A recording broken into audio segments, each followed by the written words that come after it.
What if dragons were never fantasy at all? What if ancient people were describing something real, without the words for it? Today, we're uncovering the ancient proof behind dragon legends. And the strangest evidence comes at the very end. Dragon stories appear all over the world. China, Europe, the Middle East, even the Americas. These cultures had no contact with each other. Yet they described similar creatures. Long bodies, scales, claws, wings. Why would the same idea appear everywhere? But here's where it gets weird. People weren't just telling stories. They were describing what they saw. Ancient people often found giant bones in the ground. Massive skulls. Long spines. Huge claws.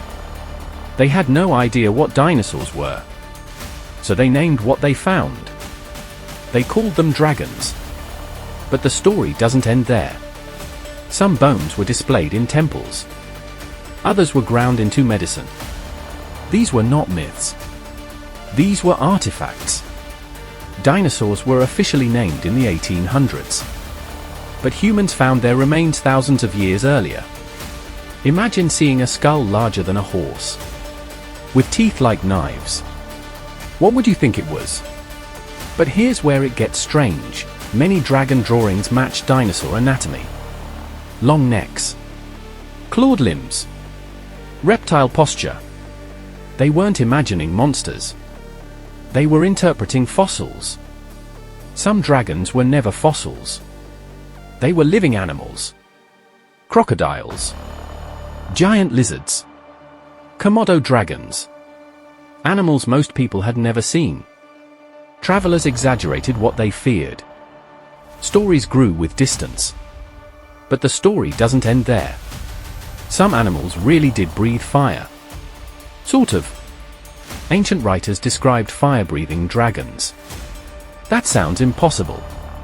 But science offers clues. Some animals spray chemicals, others release flammable gases from decay. But here's where it gets weird. Volcanic regions often inspired dragon myths. Smoke, fire, roars from the earth. People connected the creature to the land itself. Chinese dragons were not monsters. They were guardians. They controlled rain, floods, rivers. This matters because China also discovered dinosaur fossils early.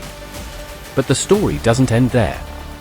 The word for dinosaur in Chinese means terrible dragon. That name survived. Here is the most unsettling idea. What if humans saw something alive? Early humans lived alongside giant reptiles, not dinosaurs. But megafauna that went extinct later. Stories passed down orally, generation to generation. Some myths may not be fantasy. They may be memories. Dragons may not have flown. They may not have breathed fire. But something real inspired the stories. Bones, animals, landscapes, memory.